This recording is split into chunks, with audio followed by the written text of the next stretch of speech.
So the Eagles remain unbeaten on the season. They go down to Tampa Bay and take care of the Bucs 31-25. Kind of a weird score. That last 2 points coming on a safety when they basically, the Eagles ran their punter out of the back of the end zone to run out the clock. But they had a huge lead in this game, and Baker Mayfield led the Buccaneers back.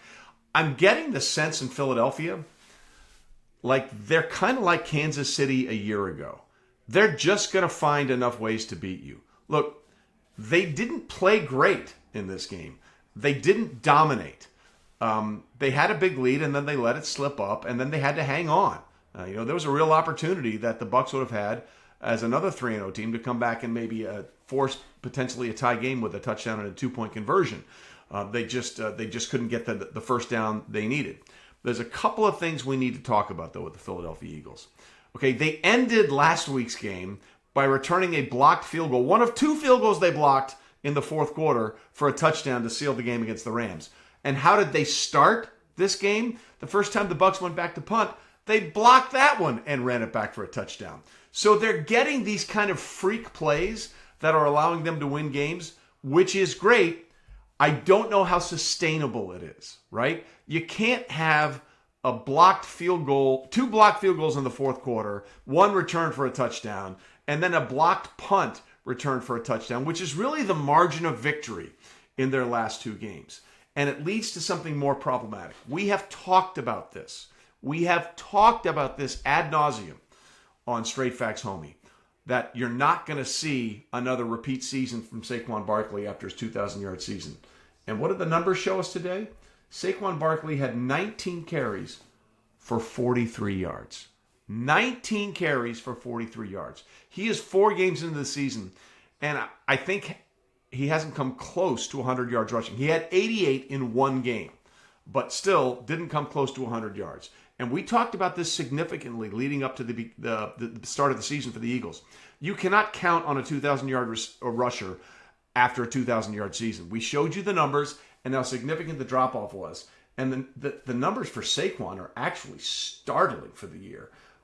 His yards per carry is hovering right around 3-point-something, as opposed to what it was a year ago. So they're not getting those home run plays that we saw. So where are they going to get those home run plays to ignite the offense? It's been the special teams the last 2 weeks. A.J. Brown had a huge second half against the Rams. And at one point, Jalen Hurts just said, F it. Whenever I need A.J. Brown, I'm going to find him. But you go back and look at the box score today, and A.J. Brown really wasn't part of the equation. A.J. Brown today had 2 catches for 7 yards. In fact, the leading receiver was Dallas Goedert, 4 catches for 37 yards and 2 touchdowns. And that's a great piece to have back because he had missed a couple of games. So Goedert gives them flexibility.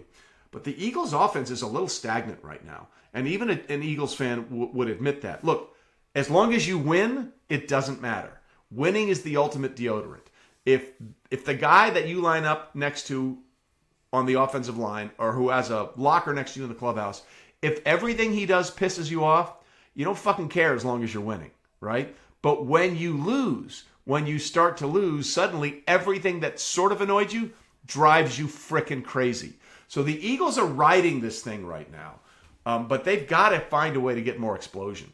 And oh, by the way, the only way to beat the Eagles at this point is to make sure that Jalen Hurts doesn't start, nor does he finish the game. The Eagles have now won 18 straight games in which Jalen Hurts has started and finished the game.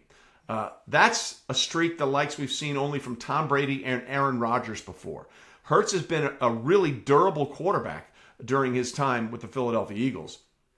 But there's something missing from this Philadelphia offense. And again, I know I'm going to get all kinds of crap from Eagles fans. You're winning, and I'm saying it with you. That's the only thing that matters, right? Winning is the only thing that matters. We saw that last year with Kansas City when they found all kinds of ridiculous ways to win games until they got punched in the mouth by this Philadelphia team in the Super Bowl, and they got knocked around a little bit. If I'm Philadelphia and I'm the new play caller, the new offensive coordinator, Nick Sirianni, we got to find ways to be more consistent on offense. Because as we've told you since the start of preseason, the Saquon Barkley that you saw last year isn't going to be there. We need to find better ways to manipulate the pocket and move things around.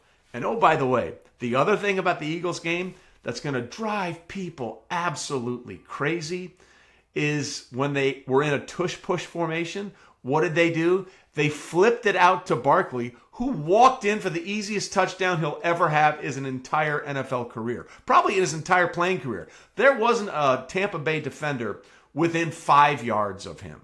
And for the people that hate the tush push, this is going to drive them nuts. And to those people, you know what I say? Good. Try and defend it. I am done with everybody saying how bad the tush push is.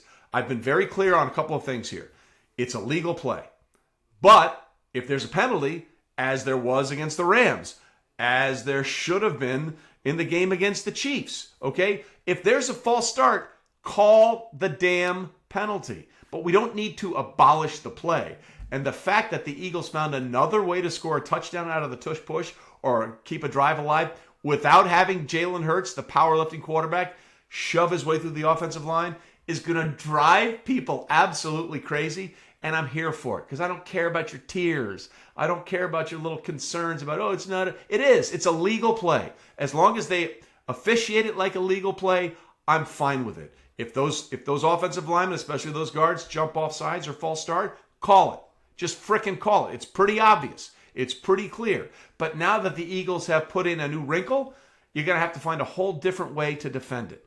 So the bottom line for Philadelphia at this point, look, winning is winning. That's the only thing that matters.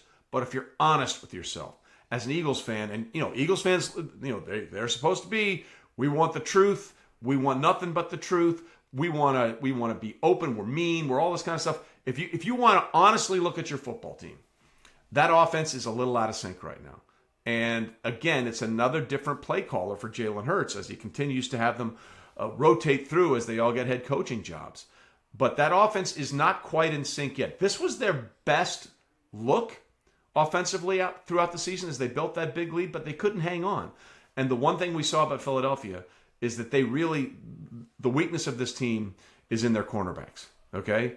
They can be exploited a little bit in certain situations. Now, they have two great ones, including Cooper DeJean, but when you get them in a situation where you can attack their third or fourth corner or nickelback, that's where this defense can be exploited. We didn't see that massive pass rush up front from the monsters of Jalen Carter and Jordan Davis. That wasn't a big part of the game plan today. And Baker Mayfield, man, listen, I love this kid, okay? 22 of 40, 288 yards, 2 touchdowns, 1 interception. He found ways to make plays. He found ways to keep the Bucs in the game. The Bucs are going to be just fine. They got Chris Godwin back. Of course, they do this now with Mike Evans out because of injury. But they're going to be okay.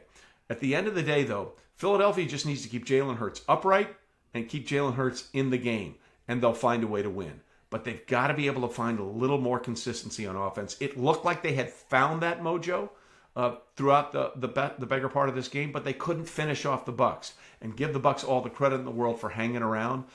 But just remember what we told you. The Saquon Barkley thing is real. It's going to be something that they're going to have to work through this entire season to find a more consistent output on offense, especially in the ground game. But as long as they're winning, it doesn't matter. When they stop winning, when they lose one or maybe 2 in a row, which is possible, suddenly the one thing everyone's going to say is the thing that we told you about at the start of the season. Why can't you get Saquon Barkley going? And that's straight facts.